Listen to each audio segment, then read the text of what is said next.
Assalamualaikum warahmatullahi wabarakatuh. Kembali lagi di channel Irma Novia.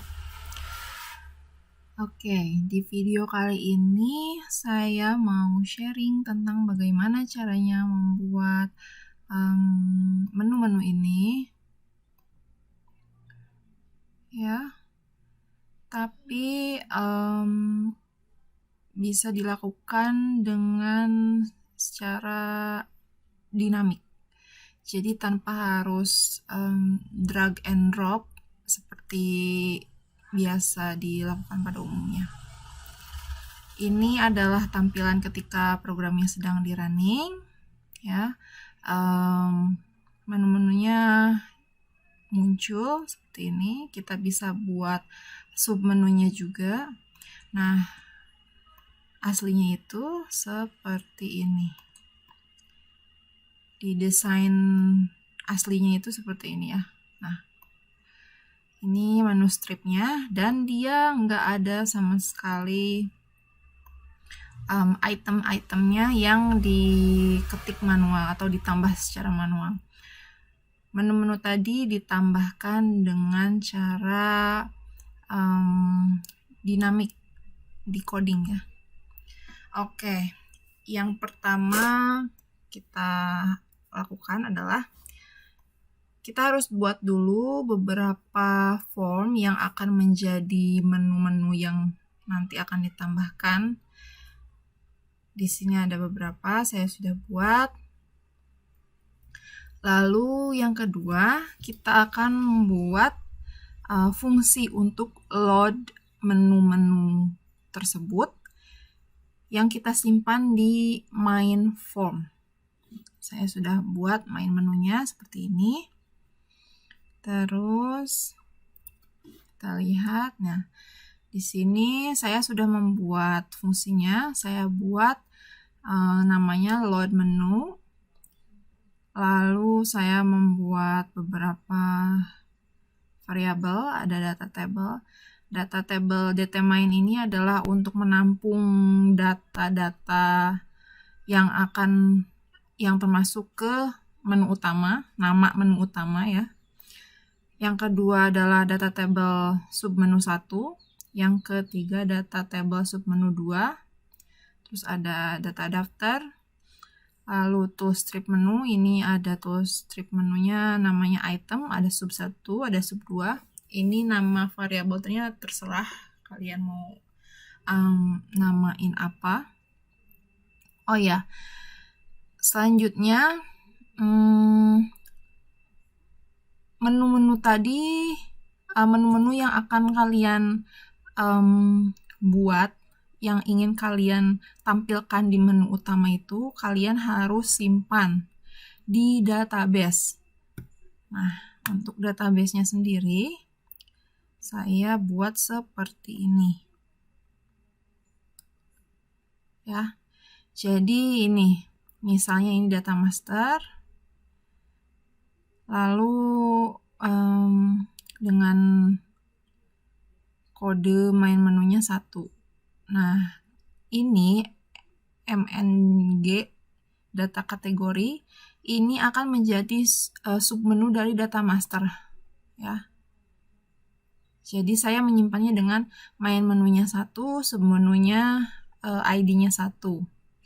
Nah, untuk yang data master ini class name-nya saya kosongkan karena memang tidak akan menuju ke sebuah form. Dia hanya akan menjadi menu utamanya saja. Sedangkan untuk yang manajemen kategori itu nanti ada class name-nya karena akan menuju ke form kategori. Ya, jadi saya buat ini ada beberapa kolom. Ada kolom main menu sebagai yang isinya itu ID dari main menunya. Submenu 1 adalah ID untuk submenu yang pertama. Submenu 2 adalah ID menu untuk submenu yang kedua. Terus nama menu adalah nama yang akan ditampilkan, yang terlihat oleh user. Sedangkan class name ini adalah nama-nama kelas dari form setiap menunya. Lalu saya juga tambahkan ini ada kolom ActiveVN sebagai flag. yang ini sih untuk nanti ya, keperluannya mungkin nanti akan misalnya kalau flagnya N itu nggak perlu muncul seperti itu. Oke, seperti itu ya. Nah, lanjut kembali ke codingannya. Yang pertama tentu saja kita harus buka koneksi. Kita buat inisiasi baru SQL command. Lalu di sini saya cek dulu nih apakah ada data dengan flag active-nya Y. Kalau misalnya ada, baru. Lalu selanjutnya saya akan menampilkan dulu si main menunya, menu awal dari setiap submenu lainnya gitu kan. Nah, di sini saya melakukan select main menu dan nama menu yang flag aktifnya Y, dan submenu 1 dan submenu 2-nya itu 0. Jadi artinya yang akan diambil dari query ini adalah nama-nama main menunya saja. Oke. Lalu ketika query select ini dijalankan, dia hasilnya akan disimpan di data table dt main. Oke. Setelah itu, jika dt main tersebut memiliki data, artinya memiliki rows lebih dari 0, saya akan mulai melakukan looping terhadap si data table tersebut. Looping yang dilakukan adalah menginisiasikan nama menu dari dt main ini sebagai toolstrip menu item. Ya, seperti ini ya. Menginisiasikan nama menu dari dt main ini. Nama menu ini adalah nama kolomnya ya. Ini kan ada nih nama kolom. Nama kolom nama menu ya. Menginisiasikan nama menu, data dari kolom nama menu di dt main ini sebagai salah satu menu di menu strip tadi. Oke, udah diinisiasikan ke variabel item yang berjenis toolstrip menu item. Kemudian menu strip ini ditambahkanlah itemnya, item adds ini adalah ditambahkanlah itemnya dengan item ini, variabel item ini.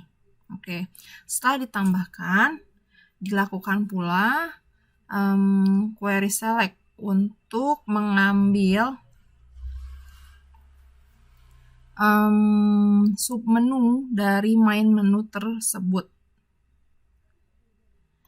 Ya, yang diambil maka submenu 1 nama menu ditambah sekarang class name-nya. Ya. Yang main menunya, yang ID main menunya adalah main menu dari dt main ini, dari looping ini kan. Seperti itu.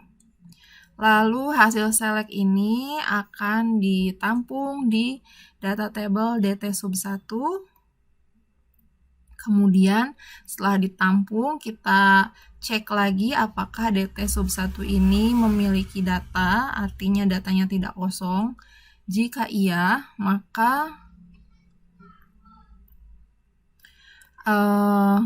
variabel item yang tadi ini sama saya di clearkan dulu untuk drop down items-nya. Lalu setelah itu dilakukan perulangan atau looping terhadap si dt sub 1 ini.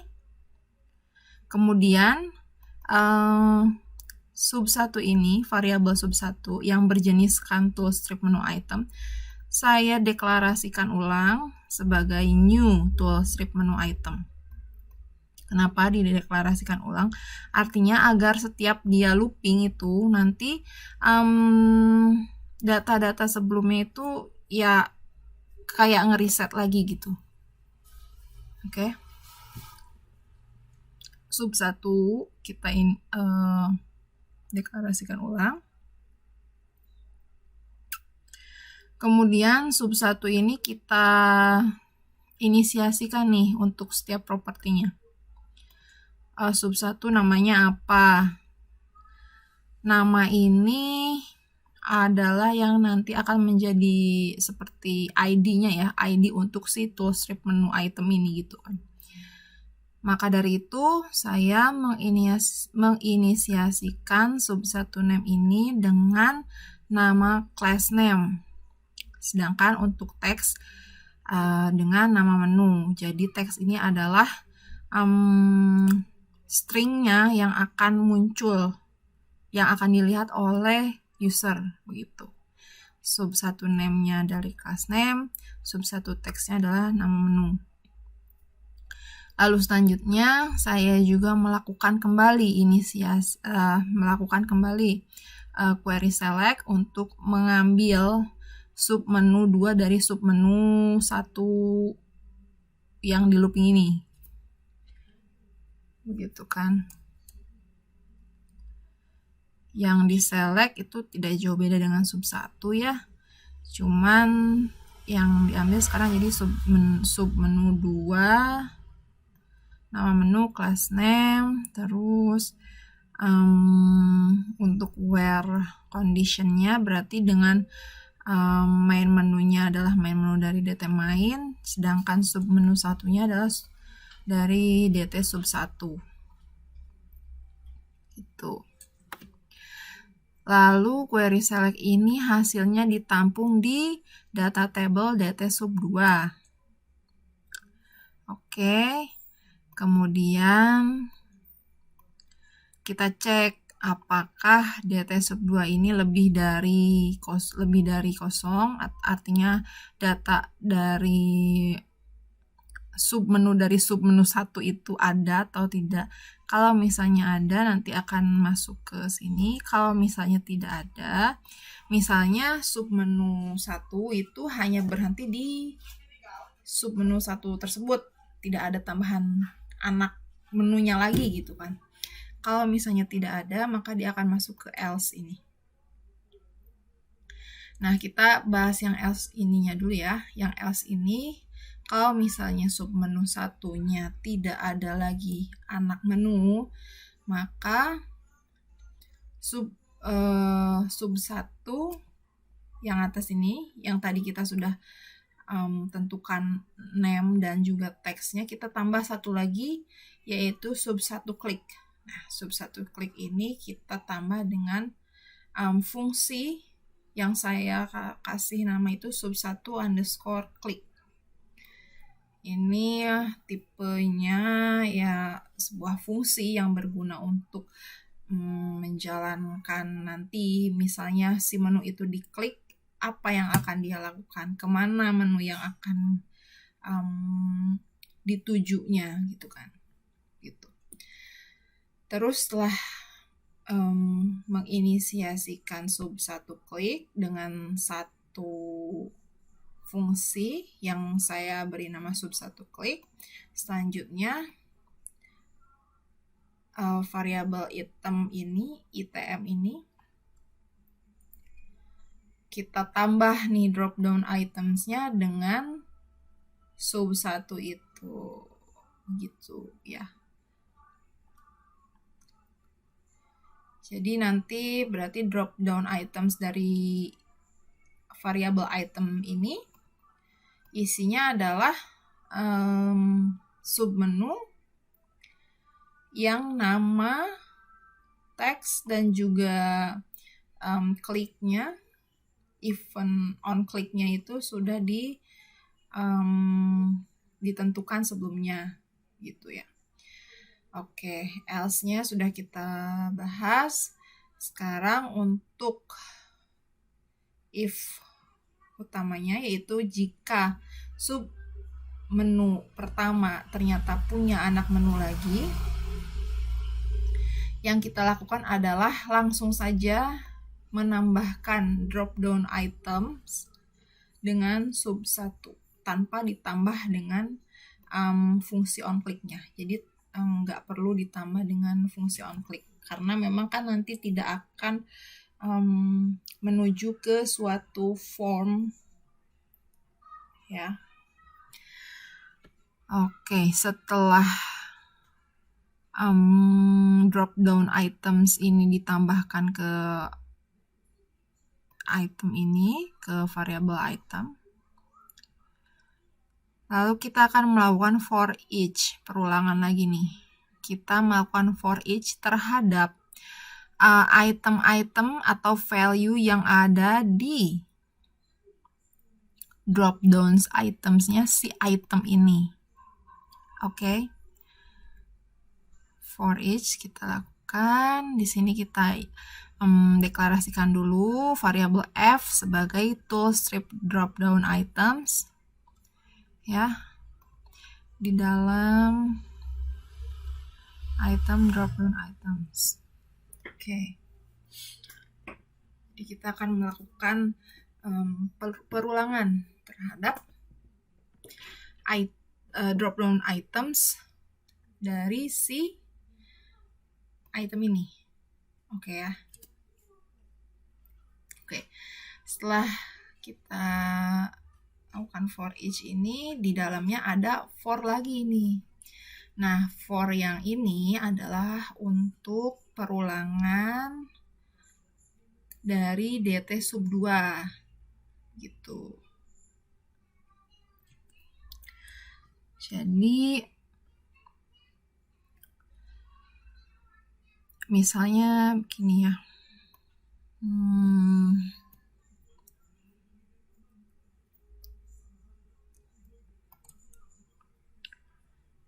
Jadi misalnya apa ya?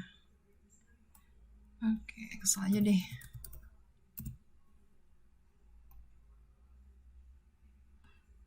Jadi begini.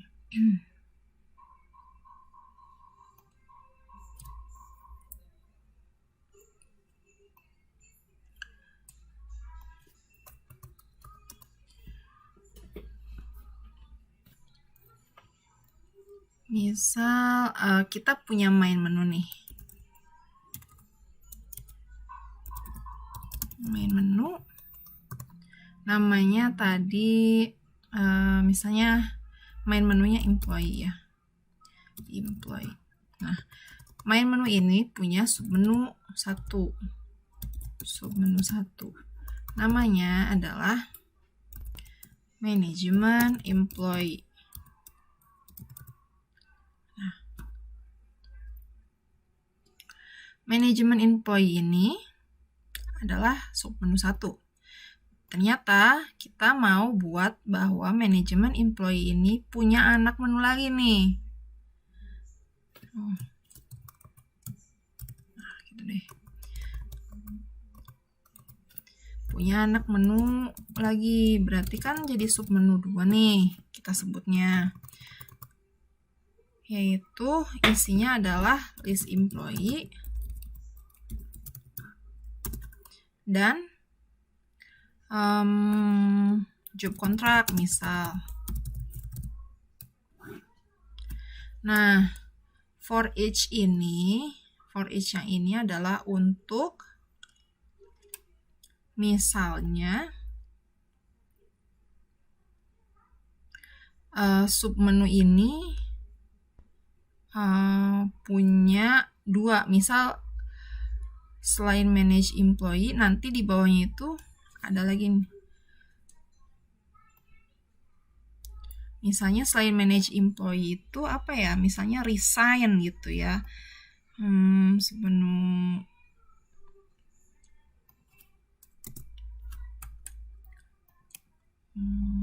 insert. Nah, menu 1 juga nih, misalnya apa ya, resign data misal. Nah, for each ini adalah untuk mengecek ini nih, submenu 1 ini. Kan sebenarnya udah ditambahin nih di atas. Ya. Jadi nanti dia akan cek nih untuk setiap submenu ini. Apakah ada submenu 2 untuk submenu 1 resign data? Oh, tidak ada. Berarti nanti dia for each lagi ke sini nih. For each lagi. Lalu dia ke submenu 1 yang lain, yaitu manajemen employee. Nah, manajemen employee ini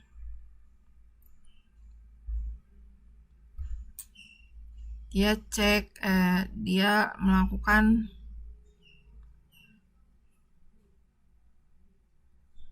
looping nih. Manajemen employee ini ada 2 submenu 2, yaitu list employee dan job contract. Itu ya kira-kira gambarannya. Nah, di dalam for yang ini kita deklarasikan ulang lagi si sub 2 sama ya seperti sub 1 ini.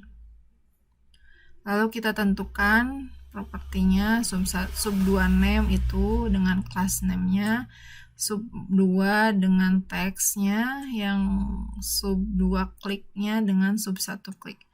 Kenapa ini sama? Karena saya pikir sih ini masih bisa dibuat jadi satu fungsi aja ya, karena nggak ada perbedaan sih nanti cara panggil formnya itu. Oke, terus setelah itu kita tambahkanlah si sub 2 ini sebagai drop down items-nya dari ini, dari toolstrip drop down itemnya si item ini gitu.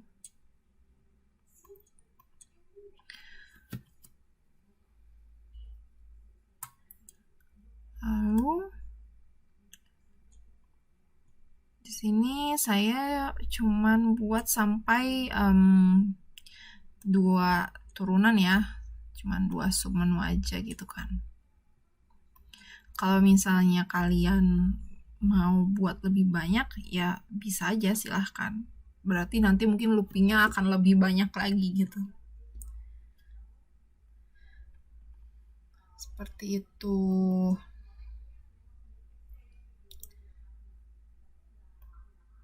Nah, ini untuk fungsi untuk memanggil formnya nanti kita akan bahas di video selanjutnya ya. Nah, lalu ini setelah fungsi load menu ini dibuat, kemudian kita tinggal simpan aja nih di event load. Nah, ini sehingga setelah fungsi load menu ini dibuat, strip menu yang tadinya polosan, nah jadi ada nih tuh.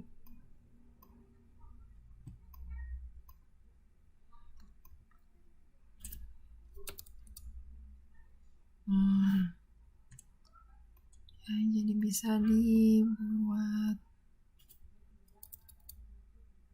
Nah, untuk gimana cara manggil formnya ini kita akan bahas di video selanjutnya ya. Oke, sekian video kali ini. Semoga membantu dan bermanfaat. Wassalamualaikum warahmatullahi wabarakatuh.